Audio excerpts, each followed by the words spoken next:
अस्सलामुअलैकुम वरहमतुल्लाहि वबरकातुहू। अज़ीज़ दोस्तों, साथियों, मैं मोहम्मद शहज़ाद खान आप तमाम ही का अपने चैनल एसके डिवीज़न में खैर मकदम करता हूँ। आप तमाम ही का तहे दिल से इस्तकबाल करता हूँ। उम्मीद करता हूँ आप तमाम ही खैराफियत से होंगे और खुश खुर्रम ज़िंदगी गुजार रहे होंगे। इससे पहले दोस्तों हम फ़िराक साहब की मुख्तसर सवाना हयात मुख्तसर ज़िंदगी का जायज़ा ले चुके हैं। उसके बाद हम फ़िराक साहब की पहली गज़ल पढ़ चुके हैं। आज की क्लास में हम दोस्तों फ़िराक साहब की फ़िराक गोरखपुरी की दूसरी गज़ल पढ़ेंगे।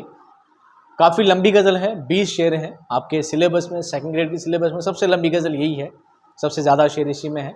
और कोशिश करते हैं कि इस क्लास को एक ही वीडियो में कंप्लीट कर सकें। काफ़ी लंबे लंबे शेर हैं। अगर ज़्यादा टाइम लगा तो हम इस क्लास को डिवाइड करके 2 क्लास में डिवाइड कर देंगे, पर कोशिश करेंगे क्योंकि फ़िराक साहब ने जो भी लिखा है वो हिंदी अल्फाज को काफ़ी इस्तेमाल किया है, तो आपको ज़्यादा दुश्मनी नहीं होगी चीज़ों को समझने में। बस थोड़ा आइडिया चाहिए कि चीज़ कैसे क्या लिखी गई है। और एग्ज़ाम से मुतालिक जो बातें हैं वो मैं आपको नोट्स में अलग से प्रोवाइड कर दूंगा और कुछ बातें मैं आपको यहाँ बताता चलता हूँ। चलिए बिना वक्त ज़ाय किए शुरू करते हैं दोस्तों आज फ़िराक साहब की पहली गज़ल। ठीक है, फ़िराक गोरखपुरी की पहली गज़ल। पहला शेर क्या दोस्तों? एक शबे गम वो भी थी जिसमें जी भराए तो अश्क बहाएं, एक शबे गम ये भी है कि जिसमें ऐ दिल रो रो के सो जाए। शब यानी रात, गम यानी दुख, और अश्क यानी आंसू। ऐसी कोई चीज़ नहीं स्पेशल जो इसमें बताई जाए, नई चीज़। शायर क्या कहना चाहते हैं? एक शबे गम वो भी थी, एक रात थी, गम की रात थी मेरी। ऐसी हालत कभी थी कि जिसमें जी भर आता था तो अश्क बहाते थे। एक हालत ऐसी थी, एक ज़माना ऐसा था कि जब कभी महबूब की याद आती थी तो महबूब की याद में जी भर जाता था, तो बहुत रोता था, दहाड़े मार मार के रोता था, चिल्ला चिल्ला बहुत ज़्यादा रोता था। लेकिन एक शबे गम ये भी है, आज हालत क्या है कि जिसमें ऐ दिल रो रो के सो जाए। 2 कंडीशन है दोस्तों, 2 कंडीशन। कितनी कंडीशन है? 2 कंडीशन है, अलग अलग तरीके से बयान की है। शायर कहता है कि एक ज़माना वो था कि जब महबूब की याद आती थी, महबूब की याद ने पूरी पूरी रातें हमने रो रो के गुजारी है। पूरी पूरी रात हम अश्क बहाते रहते थे, पूरी रात हम अश्क बहाया करते थे, पूरी पूरी रात हम आंसुओं के साथ अपनी रातें गुजारा करते थे। लेकिन एक रात ये है, एक गम की रात ये है कि अब जब तकलीफ़ होती है, अब जब परेशानी आती है, अब जब महबूब की याद आती है, महबूब की याद सताती है, तो सिर्फ रो रो कर चुपचाप सो जाते हैं। 2 कंडीशन है। पहली बात में शायरी कहते हैं कि पहले जो दहाड़े मार मार कर रोया करता था, पहले जो मैं रात रात भर रोया करता था, अब इतनी सकत नहीं रही है, अब इतनी हालत, इतनी ताकत नहीं रही है कि बहुत चिल्ला चिल्ला कर रो सकूं, इतने आंसू बहा सकूं। अब बस मध्यम मध्यम आवाज में ऐ दिल रो रो के सो जाएं। अब बस सिसकियां भरते रहते हैं और पड़े पड़े ऐसी रातें में सिसकियां भरते भरते आंखें नम करके सो जाते हैं। अब हालत नहीं, इतनी ताकत नहीं है। अब क्या करते हैं? अब हल्की सिसकियां भर के अब हम सो जाते हैं। पहले बहुत चिल्ला चिल्ला कर हुआ करते थे, अब चिल्ला चिल्ला। यानी महबूब बताना चाहते हैं, शायर बताना चाहते हैं कि महबूब की याद में इतना ज़्यादा रो चुका हूं कि अब हिम्मत ही नहीं बची है। पहली बात। दूसरी बात शायर बताना चाहते हैं कि पहले खूब रोता था इस उम्मीद के साथ कि एक दिन मेरा महबूब आएगा और मेरी इस रोने वाली हालत ज़ार को, मेरी इस तकलीफ की हालत को आकर मुझे चुप कराएगा, वो मेरे इन आंसुओं को देख नहीं पाएगा और मेरी इस गमज़दा हालत में सुकून भरने का काम करेगा। लेकिन ऐ दिल, अब उसके आने की उम्मीद ख़त्म हो गई है, उसके आने की उम्मीदें ख़त्म हो चुकी है। अब हम खुद ही रो लिया करते हैं और सो जाया करते हैं, क्योंकि अब हम इस उम्मीद को खो चुके हैं कि महबूब से जब इतने चिल्लाने के बाद, आंसू बहाने के बाद भी महबूब को हम पर तरस नहीं आया, उसके जुल्म जफ़ा में कोई कमी नहीं आई, तो अब हमें क्यों चुप कराना आएगा, क्यों हमारी तकलीफ़ों को कम करना आएगा। अब हमें कोई चुप कराने वाला नहीं है, अब कोई सहारा नहीं है, अब हम खुद ही रोते हैं और सो जाते हैं। समझ में आ गई बात? चलिए अगला शेर देखें। जाने वाला घर जाएगा, काश ये पहले सोचा होता, हम तो मुंतजिर उसके थे, बस कब मिलने की घड़ियां आए। जाने वाला तो जाएगा ही जाएगा, ये बात तो पक्की है, जाने वाला जाएगा, रोक कौन सकता है। काश ये पहले सोच लिया होता, ये बात पहले सोच ली होती कि जाने वाला तो जाएगा ही जाएगा, हम तो मुंतजिर इस बात के थे। मुंतजिर कहते हैं इंतजार में, हम तो सिर्फ इंतजार। आपने ना, आपने शादी के कार्ड देखे होंगे तो उसमें लिखा होगा एक ऑप्शन आता है मुसलमानी, जो शादी कार्ड होते हैं उसमें ग्लव्स होता है,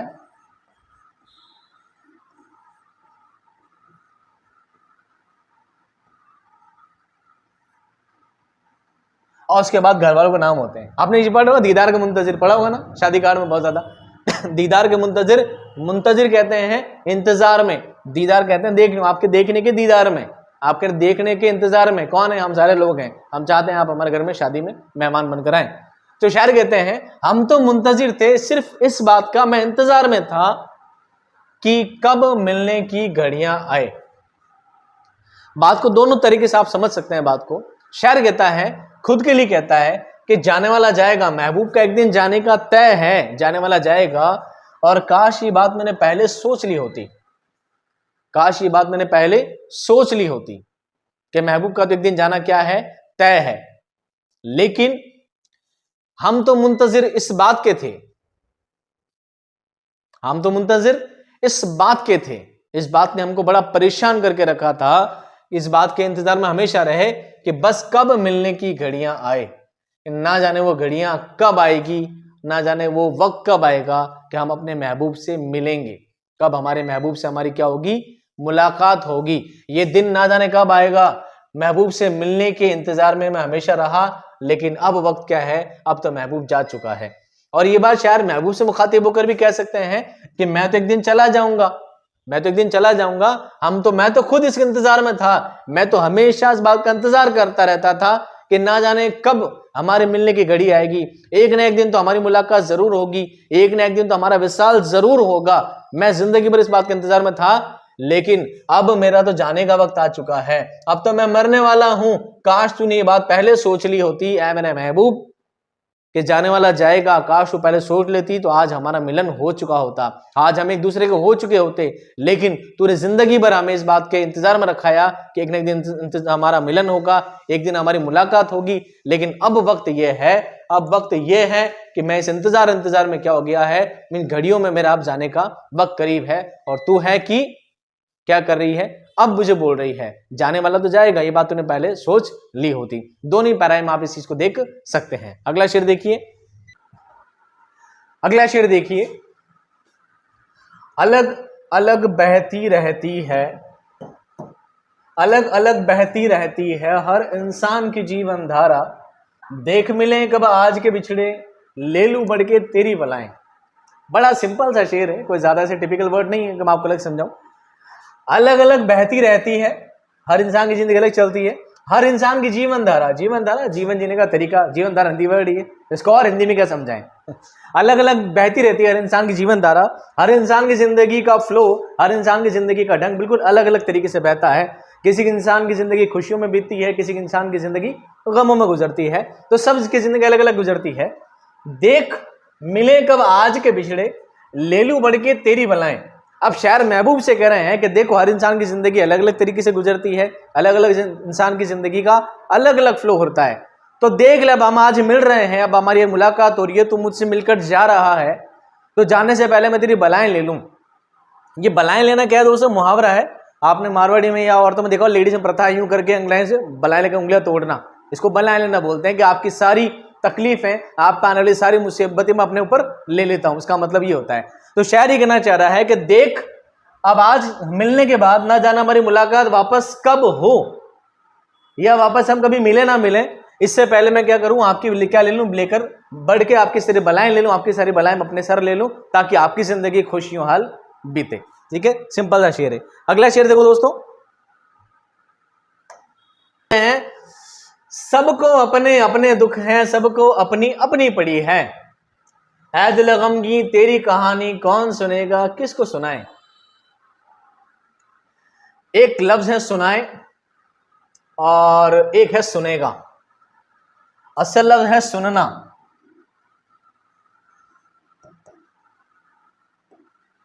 असल लफ्ज क्या है दोस्तों, सुनना। इससे मुश्तक हुए हैं, क्या लफ्ज मुश्तक हुए हैं, सुनेगा और एक है सुनाए।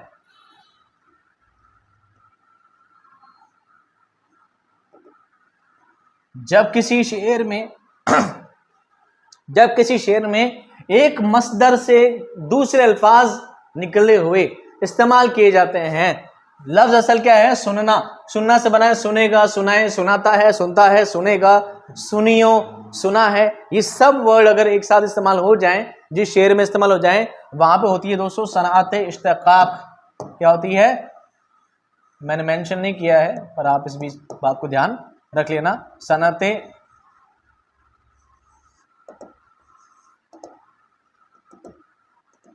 सनअत इश्तिकाक। ठीक है दोस्तों, सनअत इश्तिकाक मेंशन रखिएगा। शायर कहते हैं सबको अपने अपने दुख हैं, सबको अपनी अपनी पड़ी हैं। इस दुनिया में हर इंसान के पास कोई ना कोई तकलीफ जरूर है। देखने में कोई इंसान मुस्कुराता नजर आता है, देखने में कोई इंसान अच्छी हालत में नजर आता है, पर असल नहीं है ऐसा। असल में ऐसा होता नहीं है। हर इंसान के पास कोई ना कोई तकलीफ है। एक मुस्कुराता इंसान भी अपने दिल में कितनी तकलीफें, परेशानियां और गम लेकर बैठा है, ये बात कोई नहीं जानता। तो शायर कहते हैं कि सबको अपने अपने दुख हैं। इस दुनिया में हर इंसान को सिर्फ अपने ही दुखों की परवाह है। हर इंसान अपने ही दुख में डूबा हुआ है और सबको अपनी अपनी पड़ी है। सही बात है, मतलब परस्ती कह लीजिए, स्वार्थी कह लीजिए, लेकिन असल में यह है कि सही भी है। आपको अपनी पड़ी, आपको एग्जाम क्लियर करना है, मुझे अपनी पड़ी है कि मुझे आपका कोर्स क्लियर करवाना है। ठीक है, अब इसमें आप लोग भी कुछ भी कहें, स्वार्थ कहें, कुछ भी कहें, यूट्यूब पर आधी क्लास डालने को लोग स्वार्थ भी कह सकते हैं, मेरा मतलब भी कह सकते हैं, लेकिन असल बात यही है कि आपको सिर्फ दिखाने के लिए रखी है यूट्यूब पर क्लास, कि अगर आपको इसी तरह की क्लास पूरी देखनी है तो ऐप में जाके देख सकते हैं। बहरहाल शायर कहते हैं सबको अपने अपने दुख हैं, सबको अपनी अपनी पड़ी है। हर दुनिया में, हर जमाने में ऐसे लोग होते आए हैं और हर जमाने में हर तरह के लोग हैं। सबको अपने दुख हैं, सबको अपनी तकलीफ है, सबको अपने तकलीफों की पड़ी है। कोई किसी का दर्द नहीं जानता। जाके पाओ ना फटे बीवाई वेकी जाने पीर पराई। यानी सबको दर्द का एहसास तभी होता है जब उनके खुद के पैर में कांटा चुभता, तब पता लगता है। तो शायर कहते हैं सबको अपने अपने दुख हैं, सबको अपनी अपनी पड़ी है। ऐ दिले गमगी, गमगी कहते हैं दुखी, ऐ मेरे दुखी दिल, तेरी कहानी कौन सुनेगा, किसको सुनाए। अब इस दुनिया में कौन है जो तेरी कहानी सुनेगा, तेरी दर्द भरी दास्तान, तेरे हिजर की दास्तानें, तेरी हिजर की रातें और तेरी परेशानियों को कौन सुनेगा, किसको सुनाऊं।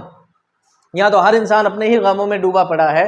इस दुनिया में कोई ऐसा इंसान नहीं जो तेरी बातें सुनने के लिए तैयार हो। यहाँ पर हर इंसान अपने गम में डूबा है और सबको अपने अपने गम की ही पड़ी है। अगला शेर देखो दोस्तों, साकी अपना गम खाना भी मैं खाना बन जाता है, मस्त मैं गम होकर जब हम आंखों के सागर छलकाएं।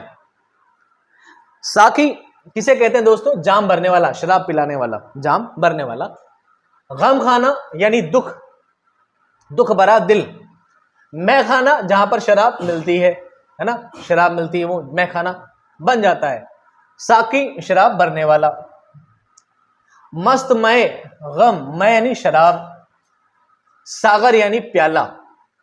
कौन सा प्याला? सागर यानी जाम का प्याला। दोस्तों एक शब्द होता है, एक लफ्ज होता है सागर।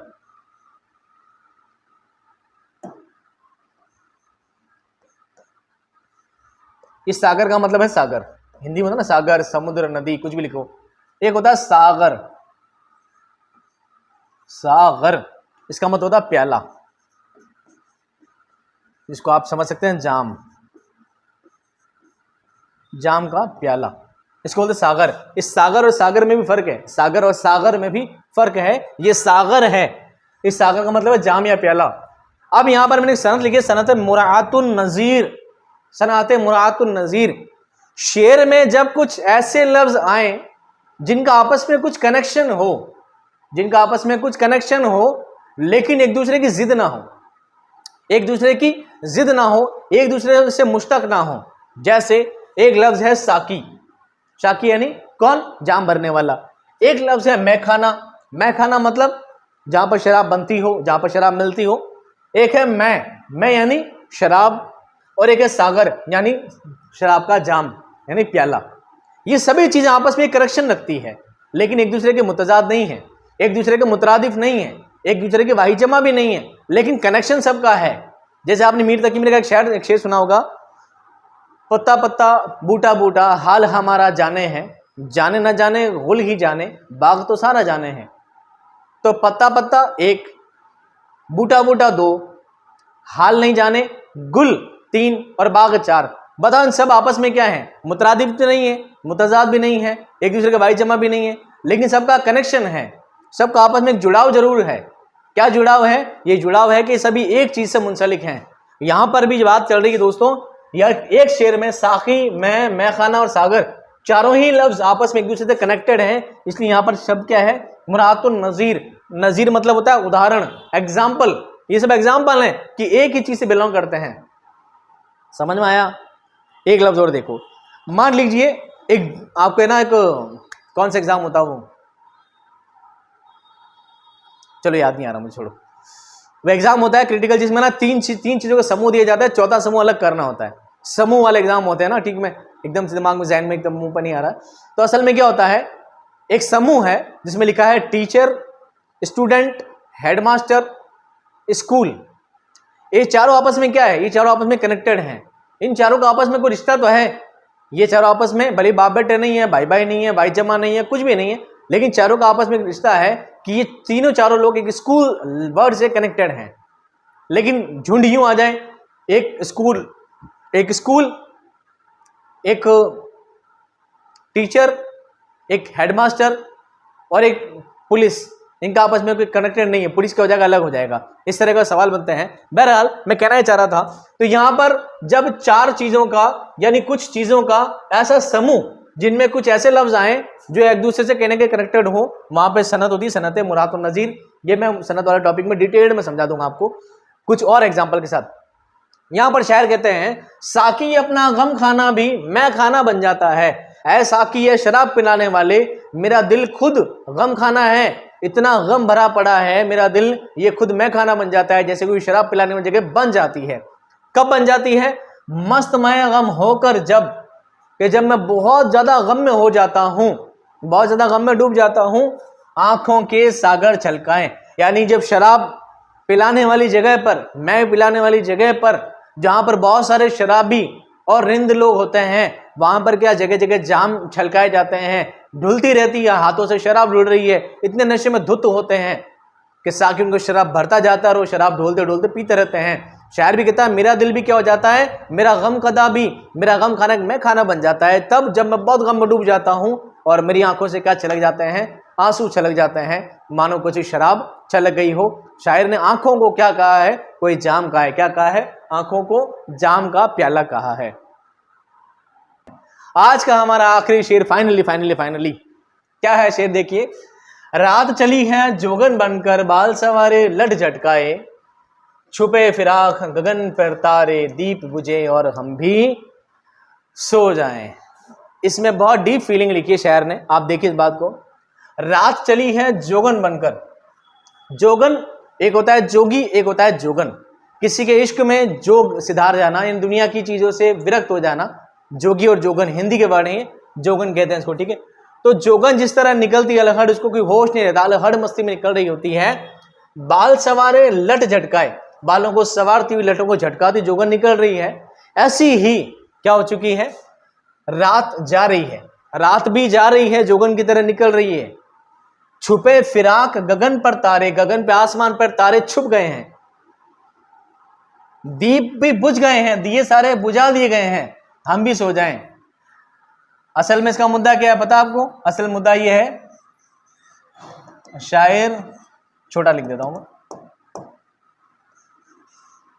शायर रात भर सोए नहीं हैं, ठीक है। समझ में आई बात?